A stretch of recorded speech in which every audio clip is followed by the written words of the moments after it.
Good afternoon, everyone, and welcome to our Maine Department of Education Wednesday office hour with the Maine Department of Education Assessment team. We hold these office hours virtually on the first Wednesday of each month with the intended purpose of providing timely updates, resources, and reminders related to the Maine Educational Assessments, also commonly known as the MEAs. As a reminder, we ask that you post your questions during the session in our Zoom chat thread, and we'll either answer them directly in the chat or add them to our Q&A at the end of today's content. There's also going to be a question and answer resource that will be printed and published on our assessment team homepage within a few business days of today's presentation. So thank you to everyone for making time in your very busy schedules today. We'll start off our call with some brief introductions to the team. My name is Jody Bossio-Smith, Director of Assessment here at the Maine DOE. Our General Assessment Coordinator is Krista Averill, who is currently attending a Technical Advisory Council meeting for the Maine Science Assessment. And as most of you are probably aware, she's also our coordinator for the Maine Through Year Assessment. I'm going to pass it over to Michelle. Hi, good afternoon. I am Michelle Gangelfinger. I am the English Language Proficiency and Alternate Assessment Coordinator here at DOE. And I will pass it over to Dr. Lewis. Good afternoon.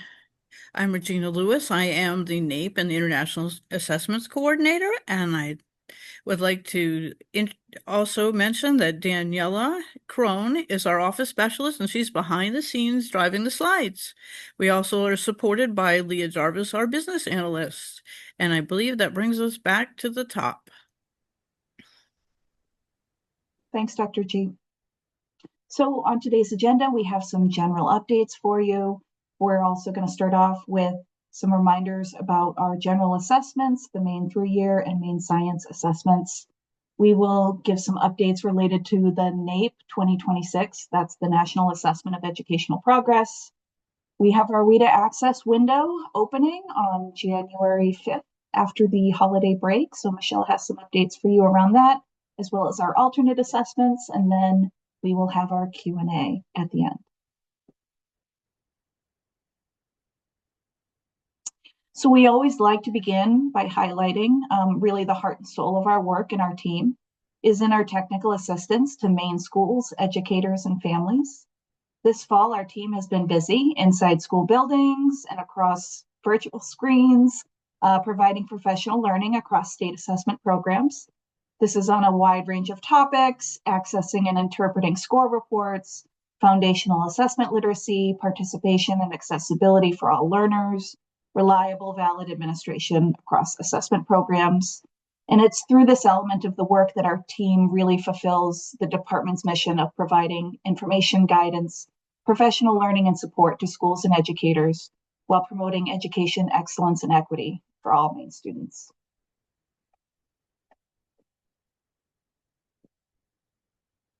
Our first general update for today is related to the Maine Department for Education's current Reading, English Language Arts, and Math Assessment Development Survey. So as some of you may already know or remember, in September of 2024, Maine DOE released a request for proposals, also known as an RFP, for a statewide reading and mathematics assessment in grades 3 to 8 and high school. Following the work of that RFP evaluation committee, a decision was made to cancel the RFP.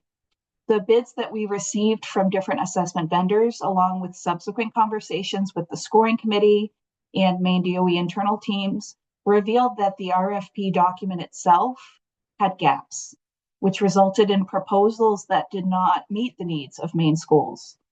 And so to ensure that our future iterations of any assessment RFP prioritizes the needs of Maine students and educators, we are seeking feedback from a variety of educator voices statewide. Next slide, please. So we are looking for people across roles, across the state, using the Maine State Reading ELA and Math Assessment Development Survey. We first released the survey via priority notice, and including other assessment communication channels such as our listservs in mid-November of this year.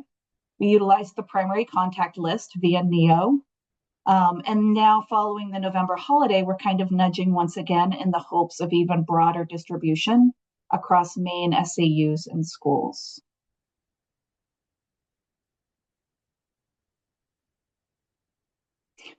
So like each of you and all of our hardworking Maine educators, the members of our team definitely are busy, and we understand what we are asking of you when we share a survey and tell you it can take up to 15 or 20 minutes to complete.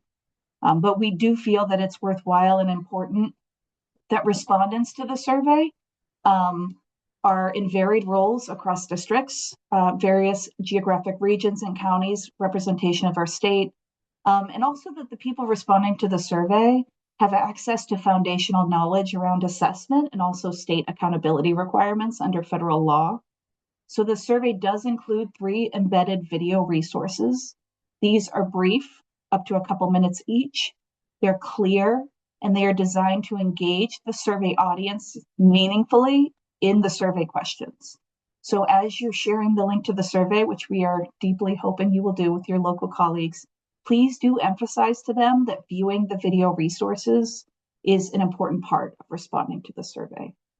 So as you're thinking about your December professional learning, teacher training times, half days for students, or potential upcoming snow days, there may be opportunities where you can introduce this in your local or school schedules for teachers, department teams, grade level teams to set aside some time and complete the survey. We're looking to have all of our responses back by December 19th, 2025, so we can get to finalizing our drafting and finalizing our next assessment RFP.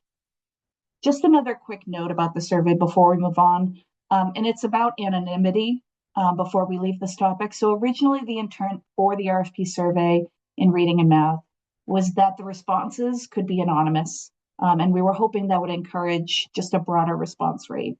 And so it was mentioned in the priority notice that was released with the survey.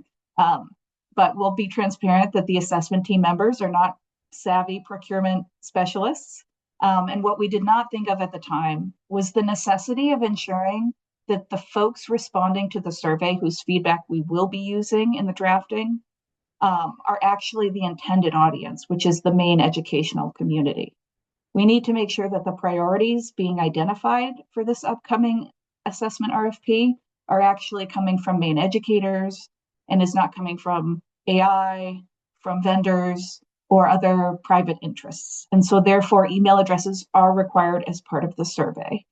And that is just to verify that we are reaching our intended audience. We wanted to provide that information to you in case you are asked at the local level why folks need to provide their email address. There is in fact a good reason. The other general update I want to touch on briefly before we move into general assessments is Level 2 technical assistance, which some of you may remember from last year. Per the Maine DOE assessment team technical assistance plan, Level 2 technical assistance is based on a randomly selected cohort in a 10-year cycle. District assessment coordinators, or DACs, in the selected SAUs this year will receive an email notification from our team this week or next outlining the steps of Level 2 technical assistance. The steps include viewing the training slides that Maine DOE has prepared, at least one local observation of a Maine Educational Assessment Administration between the months of January and June 2026, and then completing and submitting back to us a copy of the observation checklist tool from a local observation. It's important to mention that these local observations and the data that you send back to us ensure that our team is gathering information about student assessment experiences from across the state, and not just from our SAUs that are in the highest need or the schools that are supporting and inviting us in. So the data is used to look for opportunities for growth in our professional learning offerings for the upcoming year, also to learn from our colleagues in schools and in the educator workforce about best practices for assessment administration. These also contribute to meeting our federal requirements under ESSA for ongoing monitoring of assessment administration statewide.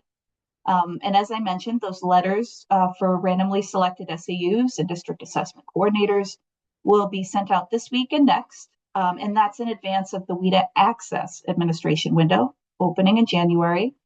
So while we're only requesting one local observation, we do encourage in districts that have students who are multilingual learners or students who are eligible for alternate assessments, students with the most significant cognitive disabilities who have been found eligible by the IEP team, to consider also doing an observation of one of those assessments as well. So we're going to transition now to the Maine Through Year Assessment with myself as a lame substitute for our outstanding General Assessment Coordinator, Krista. So our final student score data file from fall 2025 administration is available today in Acacia under operational reports. The RIT score data that's been available in Acacia and map growth reports since the administration window closed remains the same, and it's now displayed in the finalized student score data file. On December 15th, Acacia will open for pre-administration activities for those SAUs that are participating in the optional winter administration of the Maine Through Year Assessment. Pre-admin activities include assigning supports and accommodations, creating online testing and reporting groups, and accessing test tickets. And that administration window will be open January 5th and through February 13th.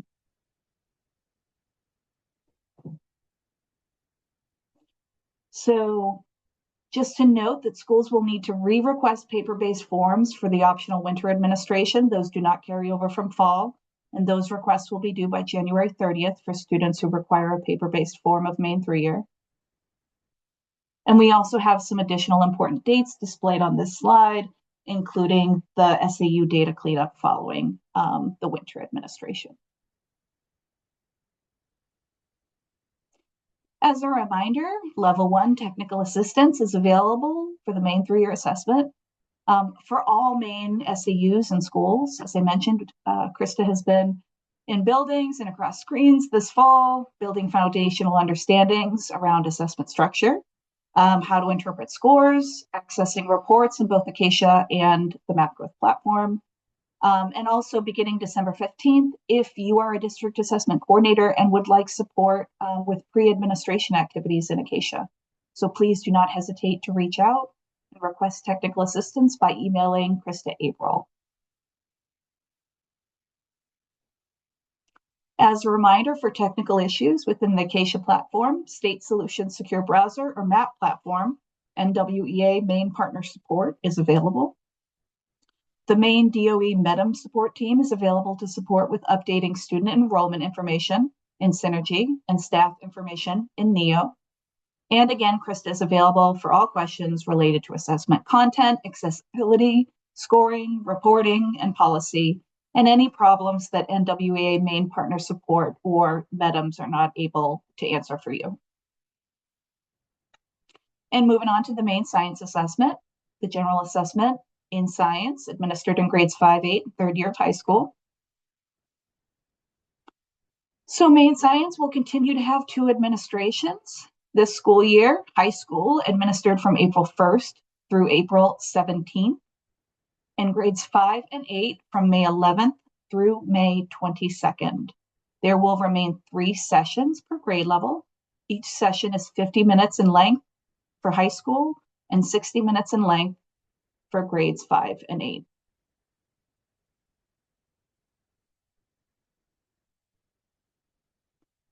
Technical assistance is also available for Maine Science Assessment, building foundational understandings around 3-dimensional nature of the Maine Science Assessment, interpreting scores, accessing reports in the KITE reporting platform, and also beginning in March, pre-admin activities in ADAM. Please don't hesitate to contact Krista if you would like to request technical assistance.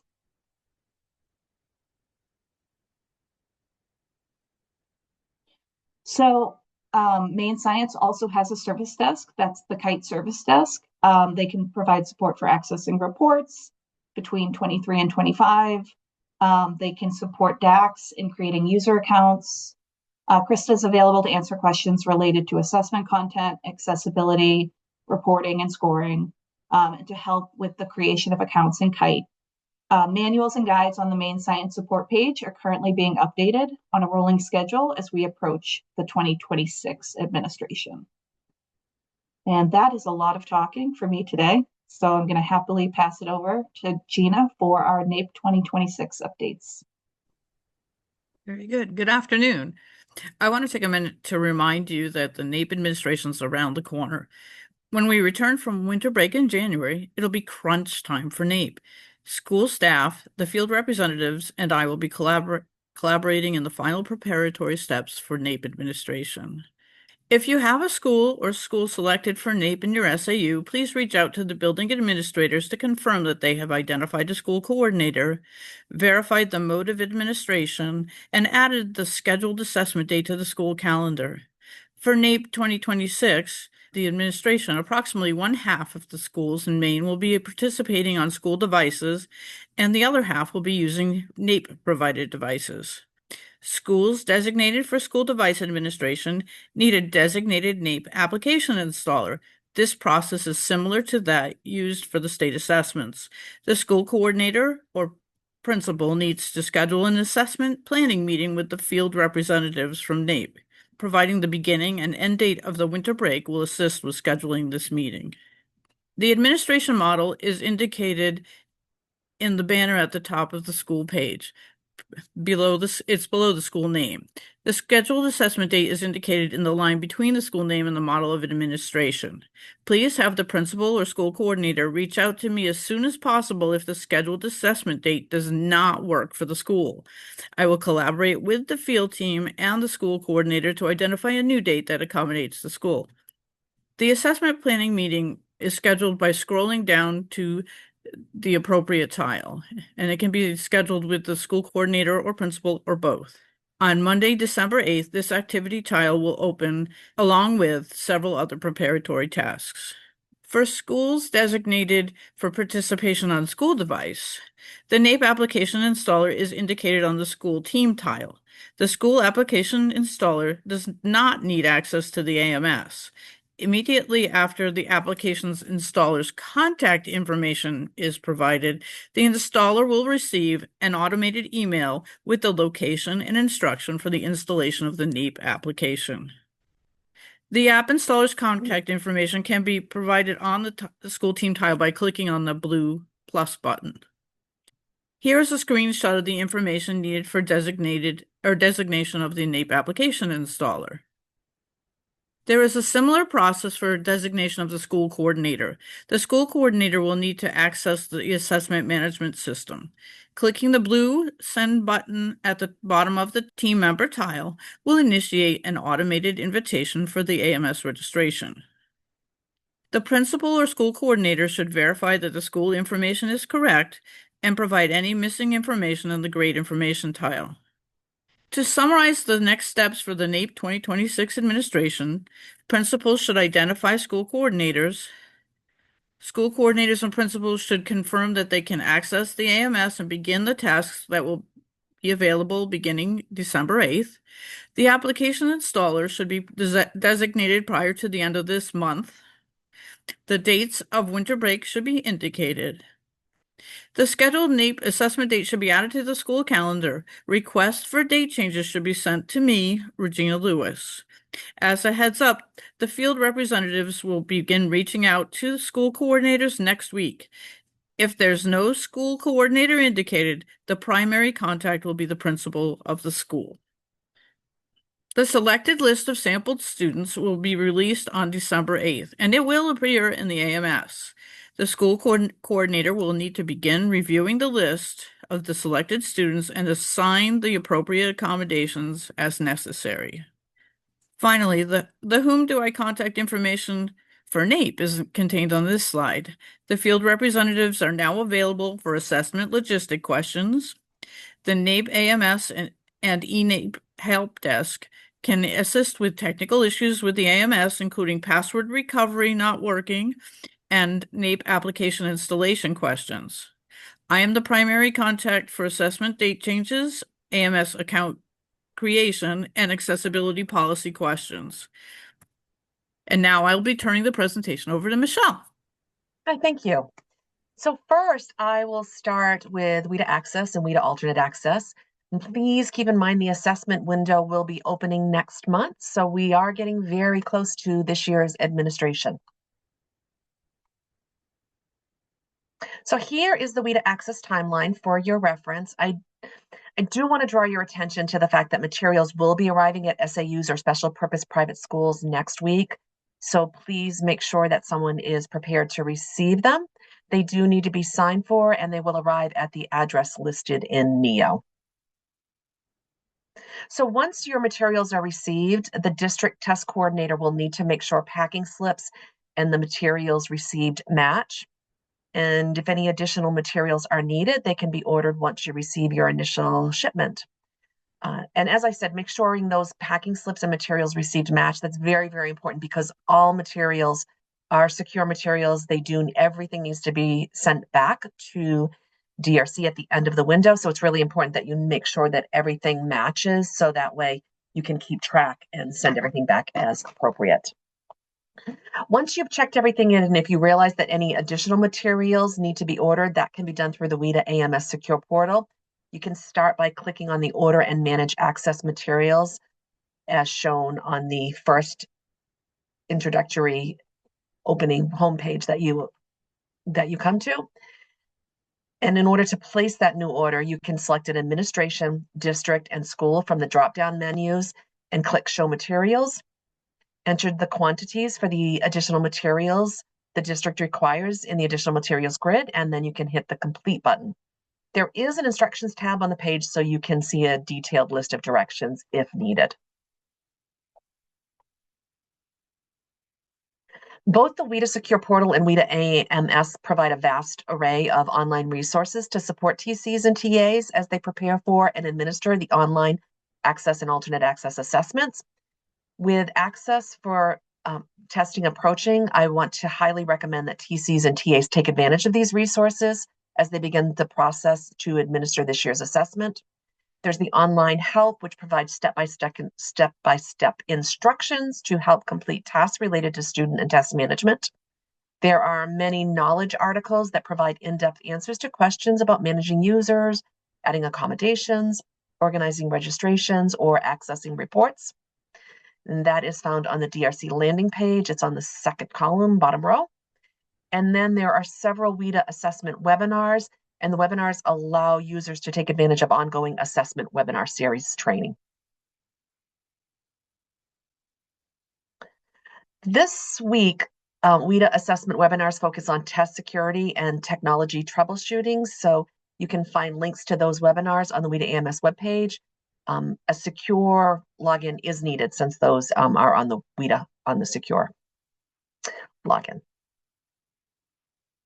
We also have upcoming professional learning opportunities that are provided this year through Maine DOE, and you can see a full description and register for any of these webinars on the Maine Department of Education events calendar.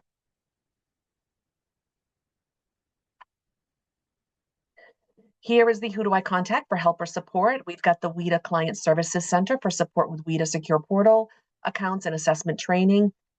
I do want to point out that the WIDA help desk email did change this year. So please make sure that if you have any questions, you're using the help@wida.wisc.edu when reaching out to WIDA for support. We also have the Data Recognition Corporation, or for everything WIDA AMS, as well as the assessment delivery platform. And then you've got me. Reach out to me if you have any questions related to accessibility, policy, data, or anything else that you need an answer for that you have not been able to get an answer for. And now for a quick update around our multi-state alternate assessment, or MSAA. First of all, please note that this year's assessment window is March 9th through April 24th. It closely follows the closing of the WIDA access, so we kind of jump from one to the other. Here we'll highlight a few important dates for the upcoming school year. Next month, special education directors are going to receive an email containing a link to test coordinator survey that goes out typically each January, and it's a survey that has to be completed during the month of January. And the purpose of this survey is to identify a designated test coordinator for the 2026 spring administration. In February, the Department of Education will upload test coordinators to the MSAA platform. And then once this process is complete, test coordinators will be able to access the system and beginning assigning their local test administrators. Again, we'll revisit these dates in more detail during future office hours, but I just wanted to ensure that you had access to them now and can mark them on your calendars. On the next slide, I wanted to just remind any special education directors who received an action plan in October and have not yet returned them. They are due by December 19th, so prior to going out for the December break, make sure that those have been sent in. If you have any questions on how to complete these action plans, please reach out to me as soon as possible, and I am happy to give any guidance or assistance that you might need. We have some upcoming trainings for the MSAA beginning in January. We've got a training for test coordinators, then we'll have a training for test administrators, and then an early stopping rule training. So again, you can register for any of these webinars on the Maine Department of Education events calendar. Here is our contact information for the MSAA. You can reach directly out to the MSAA service desk for issues with the platform, questions around account permissions and creation, questions around mandatory training or quizzes, or help logging into the system. And you also can reach out to me for questions related to policy, assessment coordination, administration, accessibility, any questions that you have about individual students. So don't hesitate to reach out to me if you need to. This next slide, I just wanted to draw your attention. We have a newly available ELP dashboard. It includes multilingual learner assessment and growth target data for Maine SAUs in schools. Maine superintendents have access to the ELP dashboard and are able to request access on behalf of other SA users. So if you require access to this site, you can reach out to your superintendent. Yep, and so we also have an assessment dashboard as well. And that's also live in QuickSight. And Brett Mullen, who is our data warehouse coordinator, was able to join us for a previous office hour call. Maybe some of you were able to join for that session, where he walked us through sort of a live demo of the assessment dashboard. We also had a separate training for navigating the English language proficiency data dashboard, which not only includes data around our ELP state summative assessment, but also related data around ELP target growth as relates to accountability. So we've included 2 important links in the slides for today's session. So if you would like to explore the dashboard and don't currently have a link, the link is here embedded in the slide so that you can share that with your superintendent and they can request access on your behalf. It's a very quick form to be filled out. And then Brett also holds weekly office hours, which are open. You can drop in. For some reason, they're not on our Maine DOE events calendar, and I keep talking to people about that, but I did get the link from Brett and include them in the slides today. Those are held Wednesdays at 12 noon. He's very happy for people to drop in.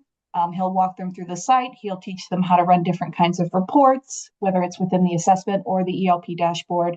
And it is an exciting new tool. So we wanted to make sure and include a plug again for that here today.